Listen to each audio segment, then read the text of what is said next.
The drill bit snapped clean in half, and the noise it made echoed up through 300 meters of rock like a scream. On Ordessa Prime, capital world of the Threnian Empire, nobody thought twice about a broken drill. Machines failed. Tunnels collapsed. It happened every week somewhere in the endless maze of subway lines that ran beneath the city. But the crew chief that day, a tired Threnian named Oban Gray, walked to the edge of the new shaft anyway, mostly out of habit, and shone his light down into the dark. He expected to see rubble. Instead, he saw nothing at all. The light did not hit a wall. It kept going, swallowed by open space far bigger than any tunnel his crew had ever dug. He called it in as an anomaly, because that was the word the manual told him to use, and went home that night thinking little more of it. By morning, it was not an anomaly anymore. It was the biggest discovery in the history of Ordessa Prime. Governor Illyra Sten arrived at the site before the sun had fully cleared the towers. She was not used to being woken before dawn, and she was even less used to being told that engineers had found a cavity beneath her capital that stretched for kilometers in every direction, a cavity that showed up on no survey, no map, no record in 900 years of city planning. She stood at the edge of the drilled shaft in a coat thrown over her nightclothes, watching a drone descend into the dark on a thin cable, its camera feed playing on a tablet held by a nervous technician. "How deep does it go?" she asked. "We don't know yet, Governor," the technician said. The drone's still descending. Sten had governed Ordessa Prime for 11 years. She had handled riots, trade collapses, and one attempted coup by a rival house. She thought she had seen everything the capital could throw at her. She was wrong, and she would understand exactly how wrong within the hour. The drone's light found the floor first. Metal, dark and old, but not rusted, not broken down by 9 centuries underground the way it should have been. Then the light swept sideways and found the first hull. It was a ship, not a small one. The camera panned along a curved gray flank easily the size of a Threnian battlecruiser, resting in some kind of open cradle, one of dozens arranged in careful rows that vanished into the dark beyond the drone's light. Sten's hand tightened on the edge of the tablet. "That's not one of ours," said the technician quietly. "That design isn't Threnian. It isn't anyone's design I know." "Send more drones," Sten said. "I want the whole chamber mapped before noon." By midday, the images had spread through every level of the capital's administration, and by evening, they had reached the Imperial Council itself. The chamber beneath the city held what the engineers were now calling a fleet, dozens of warships in a formation that looked less like a graveyard and more like a fleet at rest, waiting for orders that had never come. No dust had settled on the hulls the way it should have after so long. No decay marked the metal. Whatever process kept the ships preserved, it was still running, somewhere down in that dark. Sten called an emergency session with her senior staff that night. Among them was High Marshal Cassian Rook, a broad-shouldered military officer with little patience for civilian caution, who had flown in from the Northern Fleet yards the moment the report reached him. "You want my opinion, Governor," Rook said, standing at the head of the table. "Seal the shaft. Flood the chamber. Whatever that is down there, it does not belong under the capital of the Empire, and I am not interested in waiting to find out why it's there." "And if it's not a weapon," Sten said, "if it's a discovery, a piece of history nobody living remembers, you want to destroy that before we even understand it." "I want to protect 900 years of peace," Rook said. "History can wait. Security cannot." The argument went late into the night, and no agreement was reached, only an uneasy compromise. The shaft would remain open, guarded, and no one would enter the chamber itself until council approval came through official channels. It was a decision that would not survive the next 12 hours. Because deep in that chamber, something had already changed. The drone's lights, the drills, the vibrations of digging equipment against ancient rock, all of it had done what 900 years of silence never managed. It had woken something up. In the deepest recesses of the largest ship in the chamber, a single status light flickered from dormant red to a slow, pulsing amber. Systems that had not drawn power since before the Threnian Empire existed began, one by one, to come back online. A low hum built inside the hull, faint at first, then steady, like a heartbeat returning to a body that had been asleep far longer than any body should sleep. Above ground, none of the sensors placed by Threnian engineers registered the change. They were reading for movement, for heat, for anything sudden. What was happening below was slow, deliberate, and patient, the careful awakening of a system built centuries ago by people who had planned, even then, for the possibility that they might one day need to wake up in a world that no longer remembered them. By the time morning came again to Ordessa Prime, and Governor Sten stood once more at the edge of the shaft to review the latest drone footage, the amber light in the depths of that ship had turned to a steady, unmistakable green. Something down there was ready to open its eyes. Cold.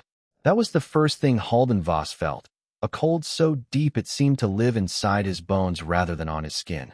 The second thing was sound, a low mechanical voice repeating the same phrase over and over, patient and calm in the way only machines can be patient. Cryocycle complete. Fleet Commander Voss, please confirm consciousness. His eyes opened to a pale blue light. For a moment he did not know where he was, or when, or why his chest ached like he had been holding his breath for 100 years. Then training took over, the way it always did, and his mind began running through the checklist drilled into him since before he ever set foot on a bridge. Confirm surroundings. Confirm status. Confirm the mission. He sat up inside the pod, joints stiff, throat dry, and looked around at a chamber lit by dim emergency lighting. Rows of identical pods stretched out around him, most still closed, a few beginning to hiss open as their own cycles completed. He was aboard the Draven's Hope, his ship, his command, the last thing he remembered clearly before the dark. Report, he said to the ship's system, his voice cracking on the single word. Elapsed time since cryo-lock. 912 years, for months, 11 days, the system replied. Voss did not move for a long moment. 900 years. That number refused to fit anywhere sensible in his mind. He had gone into that pod expecting a mission measured in decades, not centuries.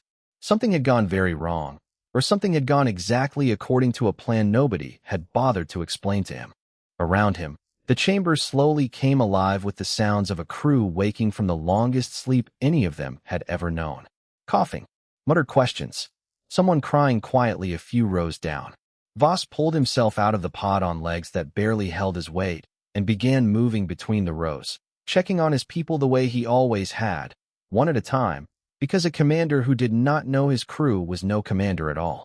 He found Lieutenant Mira Cade 3 rows over, already on her feet, already pulling up data on a handheld display with the kind of stubborn focus that had made her his second in command in the first place. Sir, she said, not looking up, you're going to want to see this. Later, Voss said. First tell me if we're still under attack. No sign of hostiles, Cade said. No sign of anything we recognize, actually. External sensors are picking up structures overhead. Buildings. A city. We're underground, sir, but we're not alone down here anymore either. Voss felt something cold settle in his stomach that had nothing to do with the cryo-sleep. Define alone. There's a hole in the ceiling of this chamber, Cade said. Man-made. Recent. Something dug down here and found us. Before Voss could answer, a weak voice called his name from further down the row. He turned to see an old man struggling to sit upright in his pod, his face lined in a way none of the other crew's faces were, because unlike the soldiers around him, this man had not been young when the fleet went dark. This was Doran Reyes, the fleet's archivist, chosen for the mission not for his skill in combat, but for his memory of everything that came before it. Voss went to him immediately, helping him upright. Doran, can you tell me what happened? Why we were down here so long? Reyes's eyes were unfocused, still fighting through the fog of waking.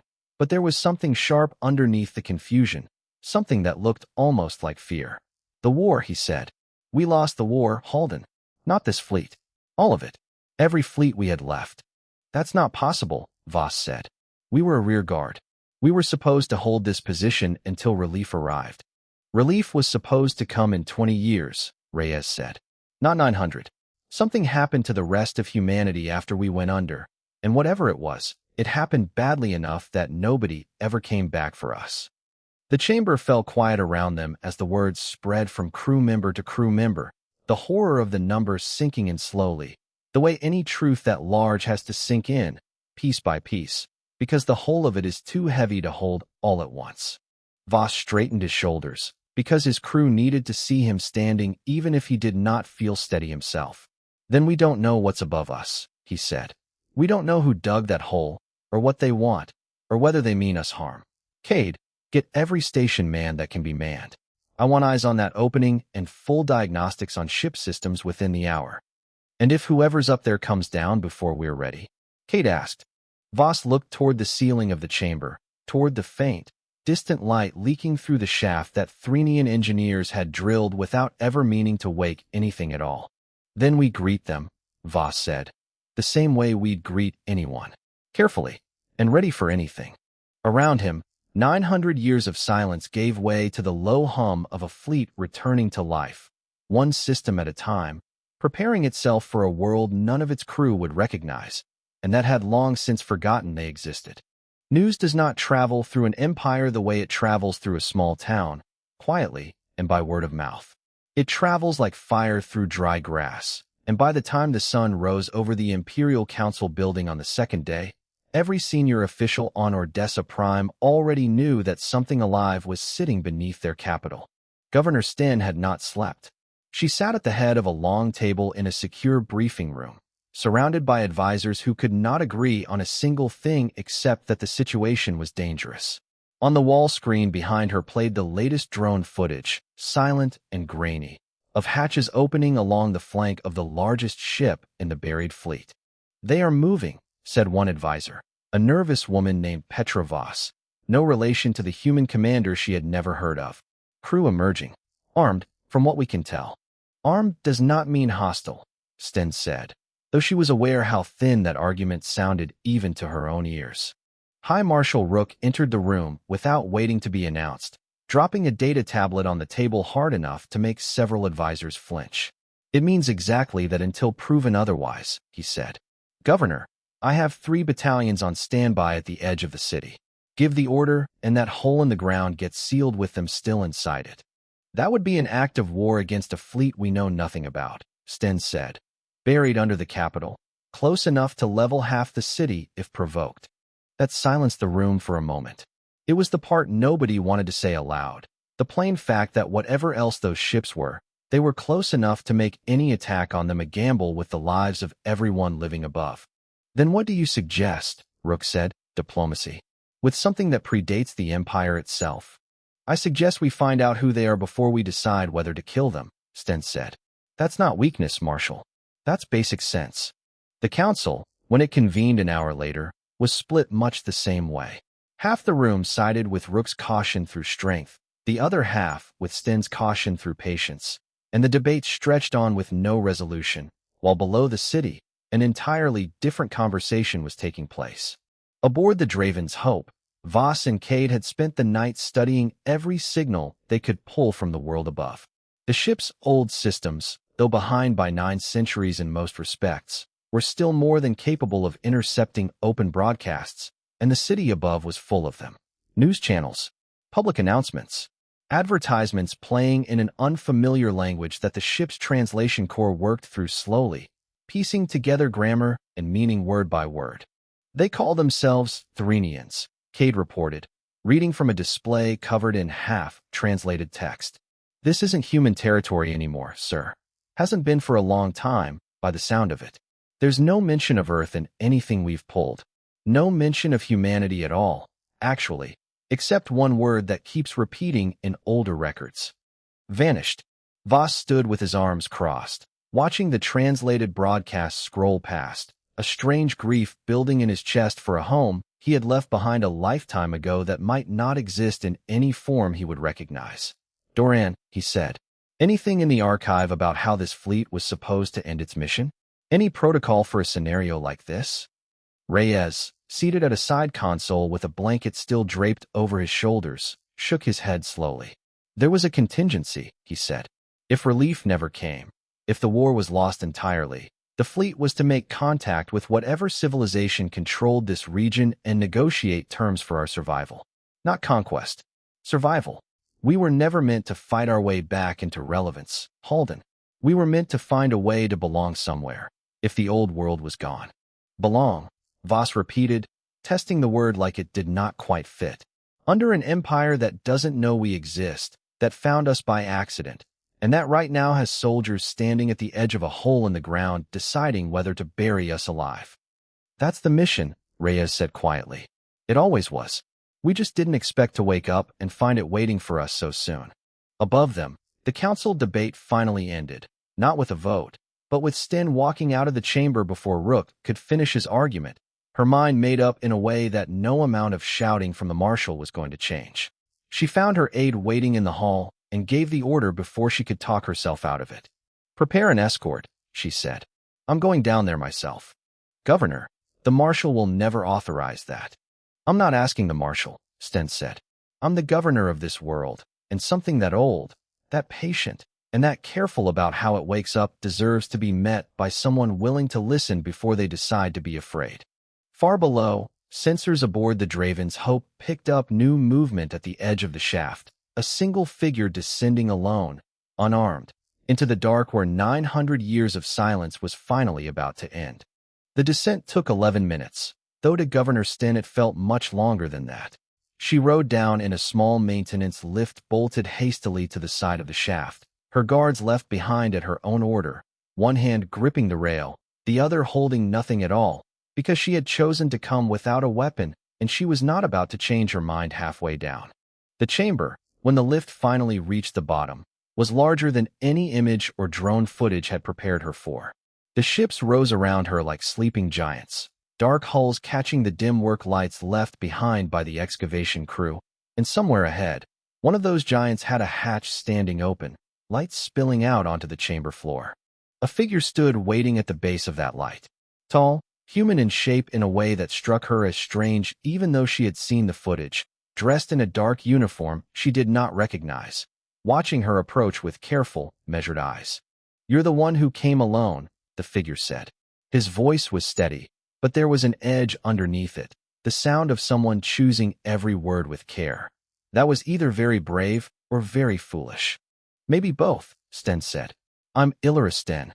I govern this city, this world, in fact, on behalf of the Threnian Empire."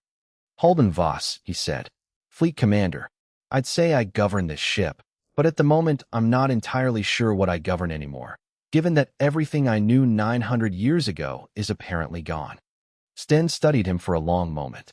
Up close, the exhaustion on his face was plain, the look of a man carrying a weight far heavier than the sleep he had just woken from. "You know that number, then," she said. "How long you were down here?" "I've had a day to sit with it," Voss said. "It doesn't get easier the longer I think about it." "I imagine not." Sten glanced past him at the open hatch, at the crew members visible moving through the ship's interior, working, watching, waiting. "I'll be honest with you, Commander. Half my council wants this chamber flooded with your fleet still inside it. They see 900 years of silence, and they assume the worst. A weapon. A trap. Something built to hurt us the moment it wakes up." "And what do you see?" Voss asked. "I see people," Sten said. "Tired ones. Frightened, though you're doing a good job hiding it. I've governed long enough to know the difference between a threat and something that's simply lost." Voss allowed himself something close to a smile, though it did not reach far. "Lost is fair," he said. "We were left here as a rear guard, Governor. Insurance, in case the war above went badly. It went worse than badly, from what little we've pieced together listening to your broadcasts. Humanity lost, and lost badly enough that whoever survived either forgot we existed or never got the chance to come back for us." "I've never heard the word humanity before yesterday," Sten admitted. "There's nothing in 900 years of Threnian history that mentions your people directly. A few old records reference a war fought before the Empire's founding, against, and I'm quoting the old texts loosely here, a vanished power. That's all that's left of you in our history books. A footnote." The word landed harder than she expected it to. Voss looked away, toward the rows of silent ships stretching into the dark behind him. Ships full of people who had gone to sleep believing they were defending something that still existed, only to wake up and learn they had become a rumor. "We weren't given orders for this," he said finally. "Not really. There was a contingency, if the worst happened, to find whoever controlled this space and try to negotiate a place for what was left of us. Nobody wrote a plan for finding out we're the last of our kind, standing in the basement of a civilization that grew up without ever knowing we were here." "Then let's write one now," Sten said. "Together. Because I meant what I said upstairs. I'm not interested in burying something this old just because it frightens people who'd rather not think too hard about it. But I need something from you in return, Commander. I need to know you're not planning to fight your way back into relevance. My marshal is already looking for an excuse. We're not interested in a war we've already lost, Voss said. We were interested in surviving it. That hasn't changed just because it's 900 years later than we planned. Sten held out her hand, an old Threnian gesture of agreement that she was fairly certain, from the flicker of recognition in Voss's eyes, meant something similar in whatever culture had raised him. He took it. I can't promise my council will listen, Sten said. Rook has support, and fear is a powerful argument even when it's wrong. Then we'll have to be more convincing than his fear, Voss said. Because after 900 years asleep, Governor, I did not bring my people this far just to lose them to a war we're not even part of. Above them, unseen by either of them in that quiet moment of understanding, High Marshal Rook stood at the edge of the shaft with a very different plan already taking shape, one that had no room in it for patience or diplomacy, or a governor who had gone down alone to shake hands with a ghost fleet he still believed was a threat waiting to happen. High Marshal Rook did not believe in second chances for things he did not understand, and he certainly did not believe the governor's quiet handshake with a stranger from the ground was going to keep the capital safe. He watched the lift carry Sten back up from the chamber, listened to her calm report to the council an hour later, and by that evening had already set his own plan in motion, one that did not require anyone's approval but his own. 3 strike teams, he told his officers, gathered in a briefing room far from council chambers. In through the maintenance shaft, disable their ability to move under their own power, and secure the chamber before the governor can talk the council into something we'll all regret. We are not waiting for permission that will never come in time. It was, by any measure, an act of quiet treason against his own government's stated caution. But Rook had convinced himself it was the only kind of caution that mattered, the kind that acted before the enemy had a chance to strike first. He did not consider, as his teams prepared their equipment that night, that the fleet below had survived far longer odds than a surprise raid by soldiers who had never fought a war in their lives. Aboard the Draven's Hope, Cade caught the first signs of trouble 2 hours before the strike began. Sir, movement at the shaft, she reported, pulling up sensor data on the main display. Armed personnel, staging in groups of a dozen. This isn't a diplomatic escort. Voss studied the readout with the flat calm of a man who had commanded soldiers into worse situations than this one. Rook, he said, remembering the name Sten had mentioned, the marshal who wanted the chamber sealed before questions could be asked. Get the crew to stations. Non-lethal protocols first. I don't want this to become the thing he's afraid it already is. And if non-lethal doesn't hold them? Kate asked. Then we remind them why this fleet was trusted to hold a line for 20 years, Voss said, and make sure nobody has to die proving the point. The strike came just past midnight, 3 teams descending fast on lines dropped from the shaft's edge, moving with the confidence of soldiers who expected to find a fleet still crippled by 900 years of sleep. What they found instead was a chamber gone dark and silent the moment their boots hit the floor, every external light on every ship extinguished at once, leaving them blind in a space they did not know nearly as well as the crew that had built parts of that tunnel network centuries before the Threnian Empire ever laid its first stone above.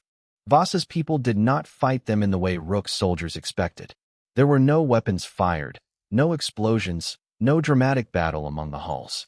Instead, sections of the chamber floor that had been mapped and reinforced by the fleet's original builders, long-forgotten access panels and maintenance corridors running beneath the visible tunnel, opened quietly beneath the strike team's feet, funneling them one group at a time into sealed side chambers where stun fields dropped them before they understood what was happening.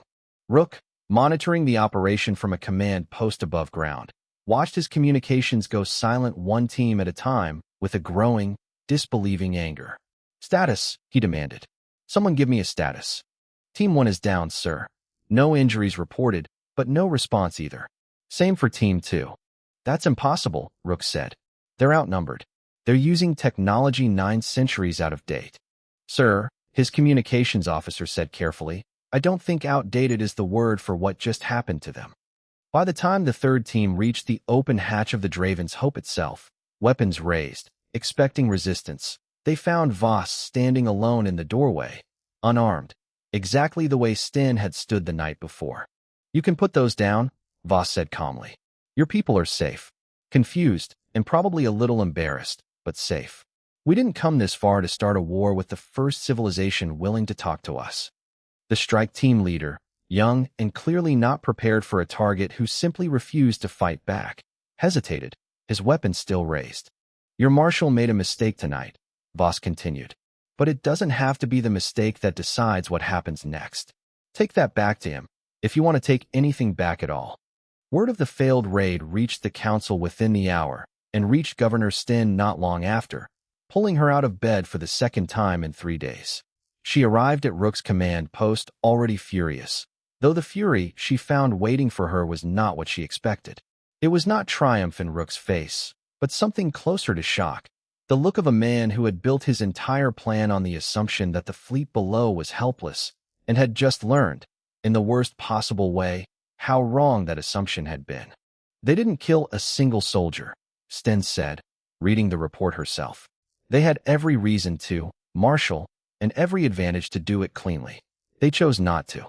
Rook said nothing, staring at the tactical display where the last of his strike teams sat quietly stunned in a sealed chamber they never saw coming. "That wasn't weakness," Sten said.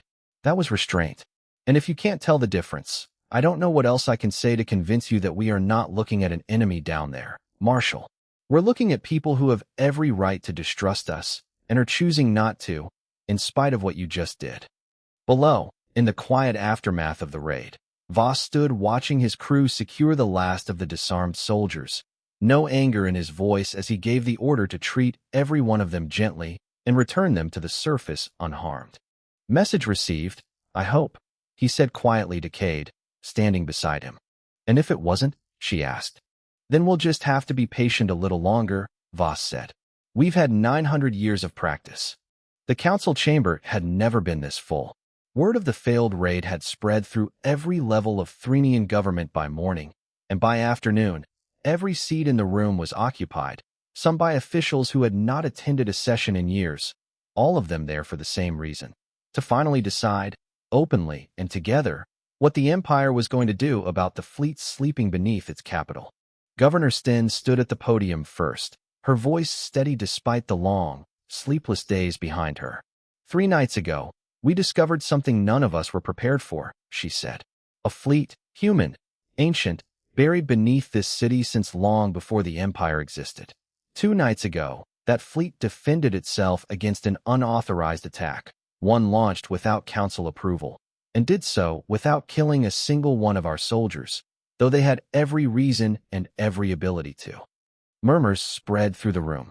Rook, seated near the back, said nothing, his earlier certainty replaced by something quieter and far less comfortable. "I've spoken with their commander," Sten continued. "Twice now. What I found down there was not an invading force. It was a people, lost, out of time, holding on to orders given 900 years ago by a civilization that no longer exists in any form they'd recognize. Their mission was never conquest. It was survival, and now, a place to belong." A representative from the Northern Territories rose to speak. "Governor, with respect, restraint during one incident does not erase the danger of a fully armed fleet sitting under our capital indefinitely. What do you propose we do with them?" Sten had an answer ready, one she had spent the last 2 nights building with Voss himself, in long conversations conducted in the quiet hours between crises. "I propose we do what should have been done the moment we found them," she said. "Talk. Not as conquerors evaluating a threat, but as one people meeting another. They ask for recognition, not rule. A place in this empire, not command of it. In exchange, their fleet, their knowledge, their history, all of it becomes something we can learn from rather than fear." The debate that followed lasted the rest of the day, long enough that Sten eventually had Voss brought up from the chamber himself, escorted under careful, mutually agreed protection, to stand before the council and speak for his people directly. He did so plainly, without exaggeration, describing the war his fleet had been left to guard against, the centuries of silence that followed, and the strange, disorienting grief of waking to find the world he knew reduced to a single word in old Threnian records. "We are not what your marshal feared," Voss told the council. "We are not the last weapon of a war that ended before your empire was born. We are what's left of a people who wanted, more than anything, to survive long enough to matter to someone again. I'm asking you to let that be possible." It was Rook, unexpectedly, who spoke last. He rose slowly, and for a long moment said nothing, the room waiting on the man whose actions had nearly turned discovery into disaster. "I was wrong," he said finally, the words clearly costing him something to say aloud. "I saw a fleet I didn't understand, and I decided understanding wasn't worth the risk of waiting. Commander Voss's people paid for that mistake with nothing but patience, when they had every right to answer it with force. I don't offer trust easily, but I can offer this. If the council chooses to welcome them, I won't stand in the way again." The vote, when it finally came, was not unanimous, but it was decisive. The human fleet would be granted formal recognition, its crew given status as citizens of the Empire rather than prisoners or curiosities, its ships allowed to remain, repaired and maintained, as a standing testament to a history no one above ground had known existed until 3 days before. That evening, Voss stood once more at the open hatch of the Draven's Hope, looking out over the chamber that had been his crew's tomb and cradle both. 900 years compressed into a handful of days that had changed everything. Kate found him there, Reyes not far behind her, leaning on a cane he had insisted he did not need. "They're calling it a homecoming," Kate said. "The broadcast's topside. Humanity's homecoming." "Strange word for it," Voss said. "We didn't come home. Home doesn't exist anymore, not the way we remember it." "Maybe not," Reyes said, settling slowly onto a nearby crate. "But you built something today, Halden. Not the mission we were given 900 years ago. A new one. Isn't that worth just as much?"